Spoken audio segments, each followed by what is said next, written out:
everybody, and welcome back to Mel's Board Game Room. So, I am doing a Halloween game day recap. Yesterday, I had a bunch of friends over, and we had a full on costume Halloween board game day that went on from noon till 8 o'clock at night, and it was a riot. So, I figured I would share how the whole day went and what it was all like. So, first of all, I'm showing you this was the invite that I had on my Facebook event. I always kind of create a little thematic image. So this one we went full Halloween. The village I'm from is Acme, so it was a Acme Halloween game day, and then it was starting at noon. So, and then I'll show you the decor because I decorated the board game room full on Halloween. So this is what the board game room looks like. So if you notice, there's like skeleton plastic bits coming out of the shelves from the games. At the back of the wall, we had like a Halloween sign. There's like coffins, and I have like these black roses that I put in the vase that I have full of dice. I had the curtain across the windows that had like bats, and then there's like a flowery garland that I had that I put on there. It was amazing. It looked so cool. And then across from that, this was like the snack table. So we had this is where we put all the snacks, and then they ended up adding more tables because when I do my board game events, I tend to do potluck. One, that it's less prep for myself, but then also if I make something that somebody doesn't like, then they can make sure they bring something they like. So it just kind of is a good way of getting a variety, but it was a lot. So there was a trays of muffins and scones. There was a few trays of Halloween candies and snacks, and then my friend brought a butternut squash soup, which was delicious. And then I had a tray of crackers and sausages, sausage meat and cheese. And like there was so much food. It was amazing. And I did this time more finger food. Normally I would do like, hey, we pause for the meal and go have hot dogs during the day or soup or whatever that I would kind of prepare for everybody. But in this case, it felt like it had been a long time we hadn't played, and the last couple times we had done this, instead of stopping to eat, we just had finger food around and played and ate as we went. So that's what we did this time. So there was no stopping for a meal. We just played the whole time. And then, as I mentioned, everybody dressed up. So it was amazing. There were so good costumes. And I'll show you the one that I took pictures of. Some people arrived a little later, and we were so busy playing games that I didn't get pictures of them. And then the room was a little bit more filled by then too, but I'll show you the ones that I did get. So this is me. It's a bit cut off here, but and then it shows like some of the decorations in the background some more, so I would share that one. But so mine was just like I had like a corset type of top with a skirt, and then I kind of went like as a Viking. And then I just did my makeup to kind of reflect that, and then my hair as well was in kind of funky braids. Then my friend Travis showed up, and he was dressed as the Mad Hatter, and his costume looked amazing. That hat is huge. And then my friend Ashley, this might be my favorite costume. She's dressed up as Ripley's from the Alien series, and I love the Alien series, and I love the Alien themed board games. And then she had like her little pet alien, and then when you unzipped his mouth, like the extra mouth came out as well. And she had like, I think it was like a 3D printed face hugger also. The costume was amazing. My friend Sherry, now it's a little weird now because she's petting the alien. That alien stuffy was super soft. Everybody was petting it, but she was dressed up in a dress that's all in the design of R2D2. And actually, if I'm what I understand, she's attending a wedding in a few weeks. That's a Star Wars themed wedding. So that's the wedding dress she's going to be wearing, or that's the dress she's going to be wearing at that wedding. So that was cool. And then my friend Kayla dressed up as a dinosaur because she knew that my turtle Paul was dressed up as a dinosaur. So that was amazing. Then I meant to put a picture of Paul's costume here, but I forgot, so we'll skip that. Just to mention this costume for my turtle, I crocheted that like a week ago. So I crocheted and I put like a wire around so it would hold the shape, and then just tied around his shell. Then he walks around with it on, and it's amazing. That was super cool. And then let's talk about the games that we played. So the first time we played, and we try to keep it thematic until the end of the game, but day. But so the first one we played was Ghost Blitz, the dice game. So Ghost Halloween, that's perfect. And this one is a very interesting game, and it's fast, and it's one of those games that you gotta see the pattern, and you're gonna be staring and might not grab it. But it's so this is how it works. So you roll the 5 dice, and then if there's more symbol than another one, so then you gotta find the dice that matches that symbol color. And as you notice, in this case, so there was the most chairs, and the chair item is red, so then you gotta find the red dice, and whatever item is on the red dice is what you need to grab and get a hold of first. So in this case, is a ghost on the red dice, and there was 3 dice that was the chair, so you got to reach for the ghost. See how tricky that is? It gets insane. If you grab the wrong one and you have some tokens, and you lose a token. Now if you guess correctly, you take the tokens. If other people guess wrong while you guess correctly, the token they lose goes to you. It was interesting. So the other rule is, if there is 2 pairs, then the odd item out, and it's the item on the dice, is what you need to grab. So in this case, there's 2 books, 2 mouse, so you need to reach and grab the bottle.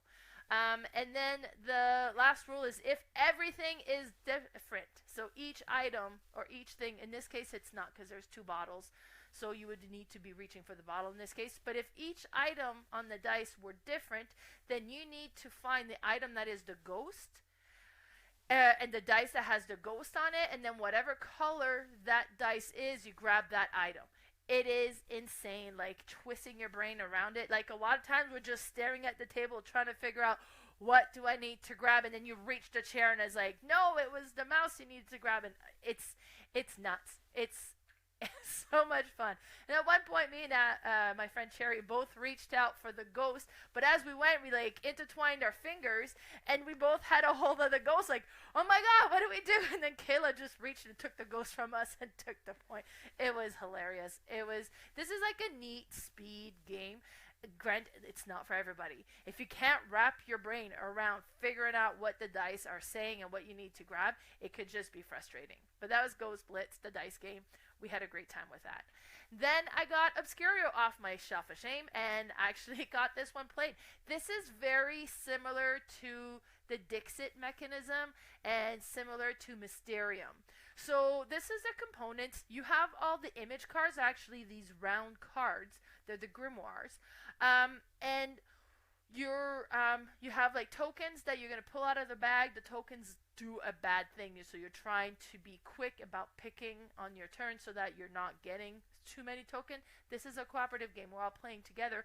One person knows the traitor, so when we're trying to figure out which door to pick, he's gonna, or she, in this case it was a he, is gonna try to send you off to like the wrong way. But very interesting. Let me show you the game setup here. So you have, there'll be like a clue giver. She'll look at the card. This is the door that she needs to get you to go through. So she's gonna flip 2 more cards and put them in the little book, and then she has these 2 little, they're called butterflies, but they're like little arrows that you're going to put on there. And unlike Dixit and unlike Mysterium, you can actually point to what aspect of the image is the clue that you're trying to give. So one of them, there was like a hand with a fireball in it, so she pointed at the flame on a candle on one, and she pointed at the hand on the other one, and that made it clear, like, oh, there's one with a fireball. That's what she meant. So she picks their clues. You still haven't seen the door. Then everybody has to close their eyes. Then the traitor gets to open his eyes, and she opens this book that has like 8 options, and he will pick some of those cards to add into the potential cards we need to pick from. So he's going to try to pick cards that really suits the clues she's given, so it makes it harder for us to figure out which is the correct door. So then he closes his eyes, she pulls a few extra tiles, and then she puts them all out, and then she can't talk. And in this case, I'm saying she because it was Ashley who was doing it. So Ashley couldn't talk, and then we have the timer going, and we got to try to talk and figure out what door we want to go to. Now we can spread out. We don't have to all try the same door, but if we do not select a proper door, we don't go through. Like, we don't move to the next level, and we waste a bunch of stuff. But if we do, at least one of us figure the right door, then we move to the next level. Everybody who's at the wrong doors costs us some tokens, and you have a limited amount of tokens, and then we go to the next round. But if we've taken a long time to decide and the timer's flipped a few times, then at the beginning of the turn, we don't pull just one bad item token. We have to pull 2, maybe 3, depending on how long it took us. So that was super cool. And then this is us playing it. So we had it all set up at the table, all around in costume. It was such a neat, thematic, fun game to play for Halloween. That was great. The next game that we played, it by then we started to get like a bigger group going too. So, oops, I went the wrong way here. So then we played Telestration. Now the version I have is Telestration After Dark. We didn't play Telestration After Dark because there was a few kids that were with us, like I think around 12 years of age. So we just pulled Scribblish, which is like the same format of a game, and use the cards from Scribblish, but use the dry erase ones from Telestration. And this is how it works. So everybody gets a little booklet that's dry erase, and you're going to go from picking the original word, and then you draw a picture, and then you pass it around, and then somebody writes the caption for what they think the picture is about, and then the next person looks at just the caption and has to draw a new picture for it, and so on. And then you pass this on, and then you're trying to figure out like which one is yours, but you're trying to see if like how close it stays on. And it's just such a neat, fun game. So we had this one. That was actually my drawing because I'm taking pictures. So I'm going to take a picture of what I was drawing. So it was, the caption I had just read is like, my dog is eating a pizza. So there's my drawing of a dog eating a pizza. I guess the original saying was a dog eating a soccer ball, but it changed into a pizza almost right away. And afterwards it stayed pretty straight on. This is just a really neat, funny game to play. And it accommodates a nice big group, so it was perfect for the Halloween game. Then the next game we played is Phantom Ink. This one is so good. So you have like the clue sheets there. The light colored card is the word card. So you play 2 teams. Each team is going to have the clue givers. Those 2 clue givers are going to look at the card, pick a word that they want to use, and then put the card down. And all the clues that they're going to be giving is trying to get the team to guess this word. So now the teams have those series of black cards there, and they're going to pick 2 of those black cards and pass it on to the clue giver on their turn, and the clue giver is going to read. Now those black cards have different questions on them. What time of day would you use this, or how would you destroy it, or different things like that. So then the clue giver is going to pick one answer to answer, or one question to answer, and discard the other one. Now the discarded question is face up, so everybody can see that. The other question that we are answering is face down, and we pass it back to the team so they know what we're answering. And then you're going to start giving the answer 1 letter at a time. So one of the clues that we had, the word they were supposed to try to guess was lawnmower. And then the clue was, where would I use this? And then we start giving the answer 1 letter at a time. Y. A. And then they'll be like, okay, give me 1 more letter. R. So after R, they say, okay, stop. And because they think they figured out that the answer is yard. So but if they stop with less letters, the other team who doesn't know what the question is might have no idea what that word's supposed to be. So it's kind of keeps it like interesting, right? Because they can see these clues that but aren't full words, just a few letters as soon as the other team tells them to stop, and it's like it's so neat and interesting. Now, and some of the questions are like really far-fetched. It's like, what is this not made of? It's like, and we got that question for lawnmower. What is this not made of? Well, it's not made of water, so we put W-A-T, and they're like, okay, stop. But if you don't know that's the question, the water might throw you off, because water doesn't really associate with lawnmower if you're on the other team. So It was so neat. And then, of course, like we would make ghost noises as we're giving the clues. So it was like, H. And it got so into it as the clue givers. It was hard to stop, like once we weren't the clue givers anymore. But it made it so thematic and so fun. And that was a blast. And this is the second round that we played. So the word that we had to guess was snorkel. So what will happen is we will guess, well, gonna get the clues until we think we have the answer. Then when we think we have the answer, instead of handing out questions, we'll start giving the answer one letter at a time. If we ever get one of the letter wrong, then it stops. So then the other team can't guess, like can't see what we were trying to guess, or not in full. And then if we are able to spell out the whole word, then we win. So this one was snorkel. That was the word we were trying to guess, and we did end up winning. But it was pretty tight. They had just guessed the one before, and they didn't quite get it right. So it was so neat. I really like this one, and because it plays two team, it will accommodate a large number of players. Next thing we played was Realies or Realize. This one is. I bought this at Princess Auto of all places, which is like a mechanic store or like a tool shop. Like I don't know, it was weird that they have games at all. So I bought it there, and this one was just one that I thought in a group party setting would be really interesting. So everybody has a dry erase card. And the dry erase marker, and then one person, you'll take time kind of turn being the active player, and as the active player you'll draw a card and you'll answer a question. So when we played one, mine was my favorite piece of clothing is, and then I have to put in my answer. Now everybody else is going to put in an answer as well as to what they think I'll put in as an answer. A lot of people put like my big fluffy pink sweater because I have this huge oversized pink sweater. I had picked my slippers. I love to have my slippers and my feet warm. I don't like having cold feet, and I have cold feet all the time. So I put my slippers was my answer, but a bunch of people put oversized sweater or pink sweater or so on. And then after everybody's answers, you kind of take everything, you read all the answers. And then if anything are similar, you put them together in one grouping, and then everybody will vote. So be like, okay, so who votes on slippers? Who votes on oversized sweater? Who votes on t-shirt? Who votes on my costume I'm wearing right now? Like those were all answers that were provided.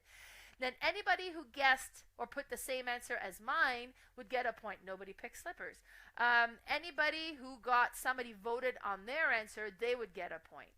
And like it was, and if you are the active player and nobody guessed your word, then you got a point for that because you're trying. Like it has to be true. You can't lie.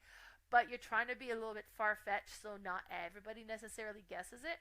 So it was neat. We played with a little bit more than we had cards for, so we pulled out the Telestration booklets, which kind of made the whole thing a little bit more complicated. Definitely playing it this at the player count, so it was not obvious as to who was what answer. Would have been a little bit better, but I did enjoy it. I think this would be fun in group setting, so I'll probably pull that out again at a party theme type board game. Then the next one we played was Medium. Medium is an interesting game. So you have all these cards, and what's going to happen is two players are going to flip cards in front of them, and they'll be next to each other. And then you look at what they play and what you flipped, and then you're going to try to match up those two cards. So I'll show in this case here, we got train and blue. So you try to come up with a word that would, combine those two words. So, and then be like, okay, 3, 2, 1, and you both tell your word. So let's say with this, I would go Thomas. Thomas the train is blue, right? So if I put Thomas for Thomas the train, and if they said Thomas the train, then that's great. And we would get one of the tokens for the first level, and those are going to be worth more points. If we didn't guess correctly, I said Thomas, they said engine, let's say. Now we got to do the same thing between engine and Thomas and come up with a word that would match, or try to, and then 3, 2, 1, and we do it. And then if you guess right then and you have a match, then you would get a second level token instead of a first level. If you fail one more time, you have a final chance to do it, and then with the next two words that have been mentioned, and you're trying to get a third level tokens, which would be like 1 or 2 points maybe. So it's interesting. It's kind of neat to kind of see if people are going to think excuse me, the way that you are. And I was playing with my friend Cherry, and we actually did not too bad. And I was playing with Braden, which was a little kid that I met for the first time at that event. Now he's probably around 10, 12. But me and him would think alike more often than not. So be like, okay. And then we're like, hey, I'm sending you the word. You connect it. Do you see it yet? So it was fun. It was hilarious, and I did enjoy this one. Next one I played is Munchkin, The Nightmare Before Christmas. This is perfect for Halloween. I guess it'd be perfect for Christmas as well. Now, this is a Munchkin game, which can have a lot of take that element, and it's a fairly straightforward game. You're just knocking down door, battling monsters, trying to collect equipment and stuff to make you more powerful when you battle monsters, and then you're trying to kind of sabotage the other players, and if you can. And so it's not the most intricate game, and there's a lot of take that element, or there can be a lot of take that element to it, so that cannot make it to be like the best well-rounded game, but it is a very simple game. So with new players, a lot of time this one appeals. With more advanced players, I think this one loses its spark fairly quick. But I was happy. I got it off the shelf of shame because I had never played this version. Got to play it, and I ended up winning, so that was all good. Did I win? Yeah, I think I won. Pretty sure I ended up winning, so I'd have to check. But so that was good, and it was neat that it was so thematic to the movie, which I don't think I've ever seen. But the artwork was cutesy, and the different things was very interesting. So it was good. And then since Carla was over, and Carla is my co-host for the podcast, and every time we do our top 9 list, we come across games that gets mentioned. It's like, okay, I really want to play that. Next time we're together, we're playing that. Well, we had the opportunity. A bunch of people had left, so it kind of dwindled down to less players, and there was another game going at the other table. So she's like, great, let's play some of these games that I've been wanting to play with you. So one of those games was Happy Pigs. So she finally got to play Happy Pigs. Happy Pigs is great. It's like a economic game where you are raising pigs. So you can buy pigs, you can feed them so they get bigger, you can breed them, and then you can sell them. But the value of pigs don't change all that much. They kind of have a set price. It doesn't make sense to just buy and sell. You want to buy, you want to make them come bigger, you want to breed new pig and make them come bigger and then sell them. But you got to make sure, because every round is like spring, summer, fall, winter, spring, summer, fall, winter, and you play over a course of 4 years. But every time the end of winter comes along, if your pigs aren't vaccinated, they're going to die. So you either want to sell them before the end of the winter or vaccinate them. So the whole thing is fairly intricate. It was neat. So there's what their cards look like. You have those square cards that have the seasons on it. Then you have these tiles that have the different shaped pigs, from the tiny little piglet to the small pig to the average pig, and then the large pig. And then you have your tile that is your field, and you can't have more pigs than will fit in your field.